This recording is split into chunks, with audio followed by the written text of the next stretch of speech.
There's a Nintendo Switch in the last episode. 5 out of 5 stars. 10 out of 10 anime. Best show I've watched this year. Yeah, but seriously, I just got done, literally just got done watching Doctor Stone. I have my next show, Black Clover, lined up, and I'm really interested in seeing what that's about. But Doctor Stone, man, I knew nothing about it going into it. Like next to nothing about it. Like I had some vague idea, like oh, it's sci-fi and really not a whole lot else. I think someone told me that it was about rebuilding civilization or something like that, but I didn't really understand the context of it. So going into the show, Next to Completely Blind was a very, very refreshing change of pace for me because usually I got into anime growing up. You know, there was some kind of ads or some kind of some kind of campaign to let me know like exactly what the show was about. You know what I mean? Like Naruto had was like, oh, this is the ninja who wants to be the best ninja. Oh, One Piece, it's a stretchy man who wants to be. It's a pirate who wants to be king of the pirates. Oh, this is what's another example? Yu-Gi-Oh! A card game player who wants to be the best at card games. Really, Yu-Gi-Oh! Is more about like saving the world or whatever. But you know what I mean, right? Like usually you. I grew up really being told what to get into and what to watch, and I had a generally good idea of what I was getting into going in, right? And Doctor Stone is definitely something that I don't think is being talked all that much about. I don't think it's all that popular. I think it's fairly popular. I think it has like a niche cult following. As of this recording, I haven't looked into like what the actual Fran reception is. I can see it's gotten 5 stars on Funimation, and for good reason, because it's a really, really good show. I'm just wondering, like, how popular is it in the grand scheme of things? Like, how much is it measuring up? Season 1, and that's another interesting thing about this, too, is I am actually caught up on it. Like, I actually managed to watch all the episodes of this show as it aired, or a reasonable before season 2 aired. So season 2 confirmed popped up at the end of episode 24. So we are getting a season 2, and I'll probably be reading the manga because I just enjoyed this so much. But I am just over the moon about this show for the most part. I think I do have a few nitpicky complaints, and I'm hoping I can actually remember what they are because I'm just like holding myself back, like gushing about this show. Like I had to gush about how much I love this show like 4 episodes in. I made that video a while back talking about it, how good the setup is, how great the characters are, like the primary conflict, stuff like that. That's not stuff I really should be reiterating, but I will say that for the next 8 episodes or so, it keeps up with that momentum. Like it keeps like these great plot twists. Senku outwitting his enemy and then sort of going off on his own way to sort of find other survivors, and it's really very compelling. Like seeing him part ways with his friends and then go about his business of finding the survivors and building up his kingdom of science, as he calls it. Like finding the time he needs, the year or so, to really find the materials and manpower to really improve society, really bring civilization back, as it were. The entire goal of this show, the entire premise is that this guy Sengu survived a calamity which wiped out, petrified, I should say specifically, pretty much everyone on Earth. So what that means is that for thousands of years, the entire world, the entire man-made world collapsed and decayed to the point where there's nothing else. There's nothing left, and like nature is completely taken over, and mankind is no longer the primary leader on the planet, right? There's no science to speak of. And then this super genius, rather conveniently, I must say, wakes up from his slumber, from the petrification, and then sets out to survive. Primarily, like, basic stuff at first, gathering materials, basic food, water, shelter, all by himself, and then he comes across a method to undo the petrification process. So as a result, he brings back his friend Taiju, and then from there they sort of like improve things further to the point where they begin considering just who they want to bring back next. And Taiju, of course, wants to bring back his waifu that he never had the chance to confess to in the distant past, right? And Senku agrees, but they're forced to instead use the revival fluid, the miracle water, as I think they call it, miracle fluid, miracle water. They use this substance on another man, someone they don't know, but they know well enough that could help them in a very specific situation they just happened to find themselves in. And this is Tsukasa, for the first 12 episodes, when he's actually, there and talking, the greatest anime antagonist I've ever seen in my life. Like, holy fucking shit, dude. This guy is so fucking cool. He is, like, straight out, like, he's, like, it's really bizarre. It's like he was born to be a Tarzan. You know what I mean? Like, he was born in, like, the city in Japan. Like that. He was born in civilization, but, like, he takes to living in the stone world so well. It suits his interests and desires and needs so well that he decides that he doesn't want it to change. He doesn't want, like, civilization to return as it was. And he makes these very, very, I don't want to say compelling, but very, very interesting arguments about what civilization is going to do. You know what I mean? Like, oh, you're going to make weapons, you're going to kill people, you're going to bring back rent and landlords and property, and the filthy adults are going to keep us down. That's kind of his mindset, but you can kind of see going forward, with the way he acts and stuff like that. Like, he's the exact opposite of Senku. Senku, he's a really, really good protagonist for a lot of reasons. I mentioned this in my my first video talking about this, talking about Senku specifically.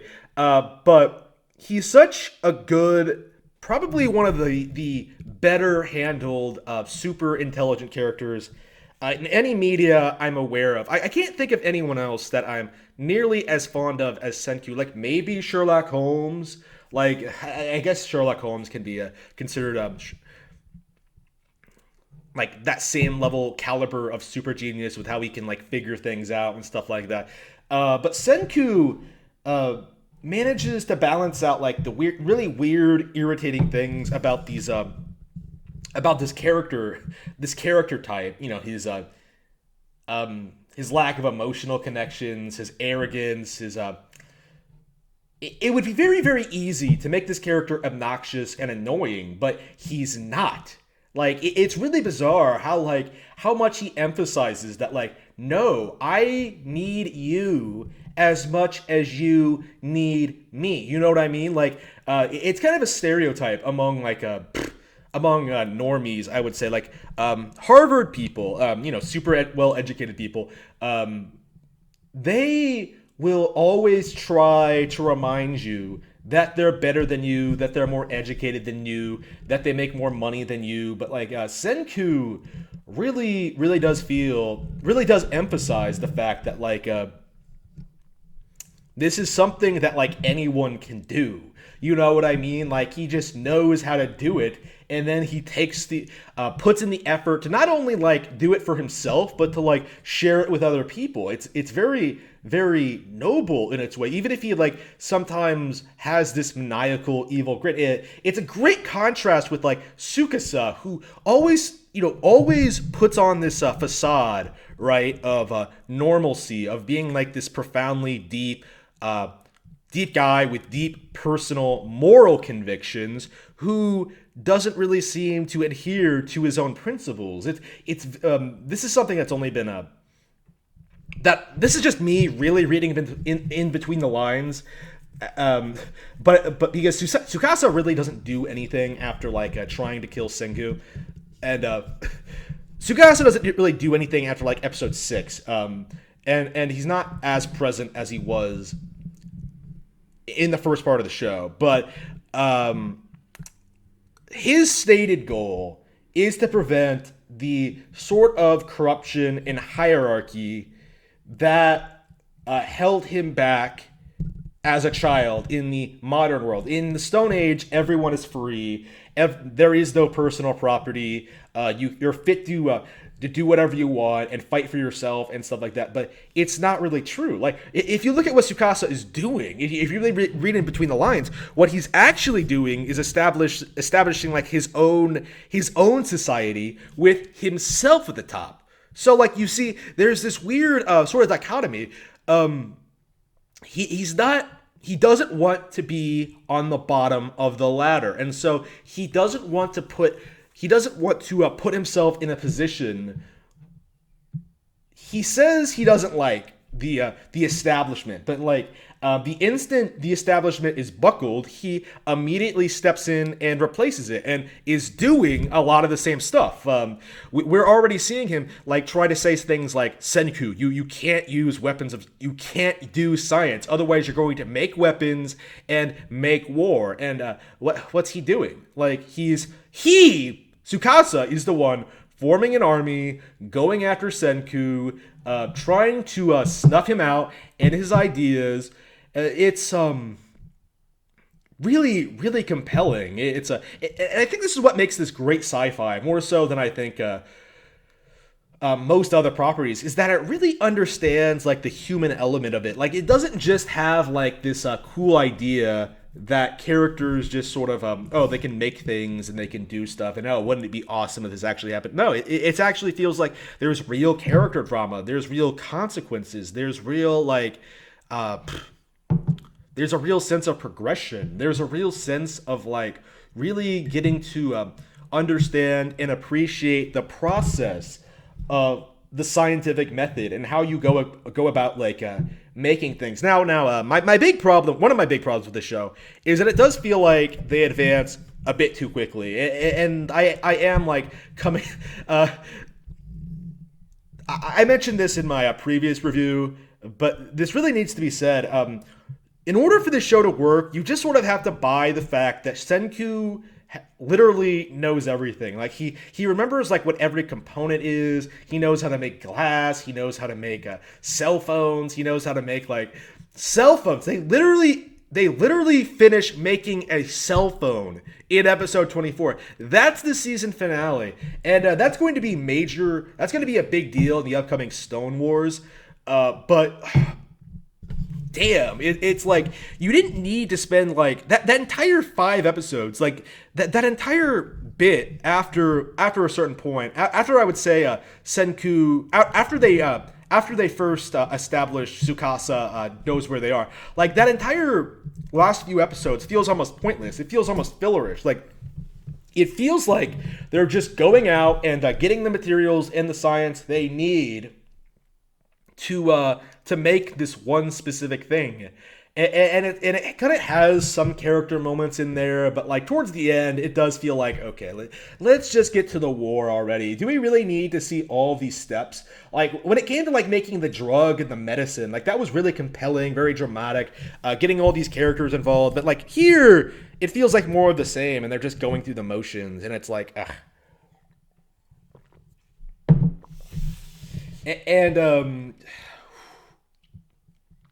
that's kind of a problem with this show in general, is that like it's so complicated what they're doing. They have to explain it. Like they have to explain it, and explaining is very, very interesting. Don't get me wrong. I almost feel like I learned a lot. I have a lot more appreciation for the process of making things after watching the show, which is like, you know, the true mark of a 10 out of 10 anime, I think, or a 10 out of 10 piece of media, I should say.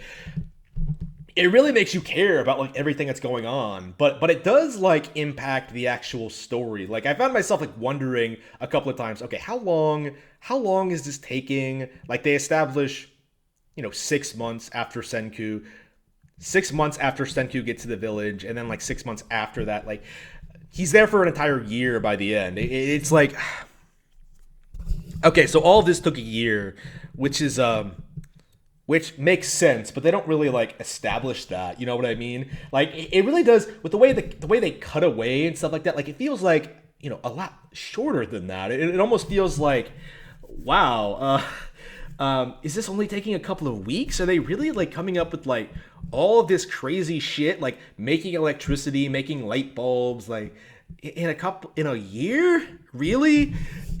You just have to sort of buy it, but it does. If you can get past that, if you get past like, okay, Senku just knows how to make everything, it becomes very, very, very enjoyable, very, very, very engaging, and very, very memorable. I just, ooh.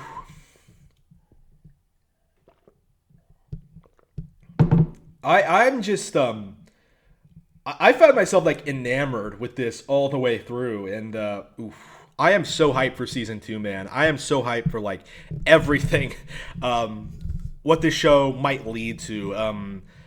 I'm optimistic. I'm optimistic. Season 2 is going to be a pickup in quality from the original. Like maybe it should just have less episodes. I'm not really sure why this was 25 episodes. Like I think 18 or 20 would have been fine. Maybe they could have sped things up a bit more, maybe, but for the most part, I really enjoyed myself all the way through. There's this weird bit. Yeah, the characters that I was hyping up at the beginning, yeah, they fuck off and then they're gone for the vast majority of it, which is really bizarre. You spend more time with the village people than you do with like the original, you know, cast. You know what I mean? Like I was talking in the last video I made, talking about like Yuzuriha and how I was really excited about like how her character was going to develop going forward, and yeah, it didn't. They just fucked off, and it never really showed them. That's definitely something I would have done personally. I had this problem with The Stand as well, actually. Stephen King's The Stand. If you're going to have this conflict between like these different societies and these different beliefs, like you need to show both sides. Like if you want to emphasize that the Tsukasa is wrong, you need to show more of that. You need to show him like more of what he's doing, like why people are following him, like who the people following him are. Like you have some people there who are just sort of dicking around basically, but for the most part it's like a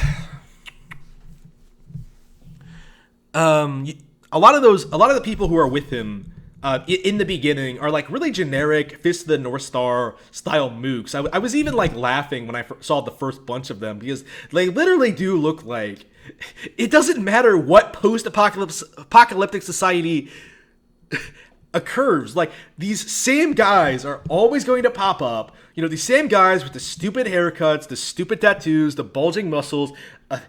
They're going to pop up and they're going to like be minor enemies for the antagonists for the protagonists to overcome. It's really bizarre. You know what I mean? I am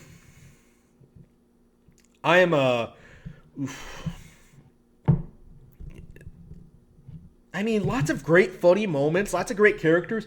There are so many characters, though, even in the second part. Like, it does feel a lot like sometimes a lot of them are very unfleshed out, or start to be fleshed out, and then are sort of like thrown to the side. You know what I mean? Like, when Senku first gets to the village, he meets all these people, you know, Kahaku, Chrome, the village guards, the village, all of these people in the village, right? Like, crazy, like 20 characters. 20, maybe not 20, probably closer to like 8 or 10 or 12, right? Named characters, you know what I mean? People that you see, that you recognize.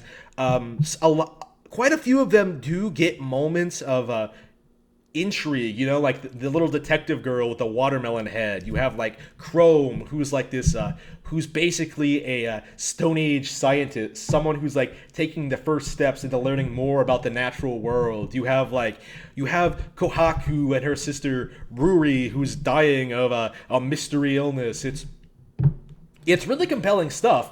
But then the show sort of has this problem where their plot lines are kind of resolved and then they sort of go out of focus. Like, I was shocked at how Senku, how Ruri was such a huge part of like the first part of the village arc, and then just dropped out of the picture after a certain point. It was just unbelievable, especially considering what technically happened. Really, really, really funny stuff. Really, really compelling stuff. But I would have liked to see more of the character, and sadly, we didn't see that. Kahaku was just sort of there. Rui was just sort of there. Weird that like a someone from the Empire of Might, as Senku likes to call it, someone from Tsukasu's empire is had turned traitor for Senku. Maybe I should. How much should I spoil? Like, I'm assuming people like watch the show. Like, are people going to like look at me for recommendations? I'm actually not sure how much I should spoil or not. So I was just like, yeah, I want to talk about Ruri, and then like my mind went in a specific direction, and I was like, wait, should I talk about that? Anyway, it's really, really compelling stuff. For the most part, again, there are moments where like I feel like they're tackling too complex of ideas too quickly, and like they're not easy to follow along with. Like, there were some things that I understood, like the movement of the planets and stuff like that, lenses, how lenses work and things like that. But then like Senku starts throwing shit like out there, like let's make antibiotics.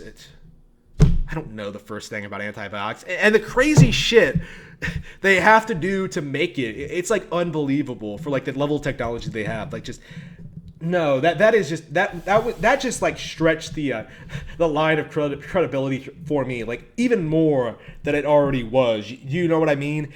It's definitely, that's my big problem with the show, I think, in like its simplest terms, is that like it doesn't seem, it wants to simultaneously be very, very grounded in reality and like real world science and like foraging techniques and like survival and stuff like that. And then like it has like weird anime logic bullshit, like the girls just flipping around, like jumping like 20 feet in the air. It just, hiding inside watermelons and like rolling around, like anime bullshit, right? That doesn't really. I found myself like more than once thinking that like I wish it was a little bit more grounded. It reminded me a lot of how I feel about like Princess Mononoke and like other Miyazaki films. This is what came to mind, is that Miyazaki. I'm not a big Miyazaki fan, but Miyazaki does do a very, very good job of sort of emphasizing the little things and making things feel like they're alive and like they're actually there. It actually feels like, this machine would actually work the way as he's depicting it. And you do see that a lot in this, but they also use a lot of anime stylizations that I think they're funny, but like for the message they're trying to get across, I think I found myself wishing it was like more hard sci-fi in certain respects, which is really, really strange, considering I think this tackles more real science and actual hard sci-fi I can think about. What's an example of hard sci-fi? I'm thinking of what's a good example of hard sci-fi? Well, anyway, I found myself more than once thinking that this show is legitimately great. Like, I only have like the most minor complaints with it. You know what I mean? And like pretty much everything I think can be rectified with a season 2. Like, not even rectified, just expanded on. Like my big problems, like characters should have been more fleshed out. Well, we have an entire second season confirmed to be coming. Hopefully the situation. Hopefully the world situation won't delay that too badly, but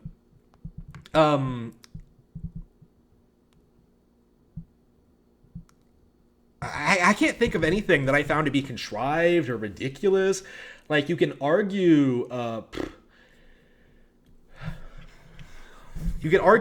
in the second half they could have done more things with the idea of like doing what they were trying to do, but I was so invested by that point that I didn't even really notice or care. I mean, I did notice, but I didn't care.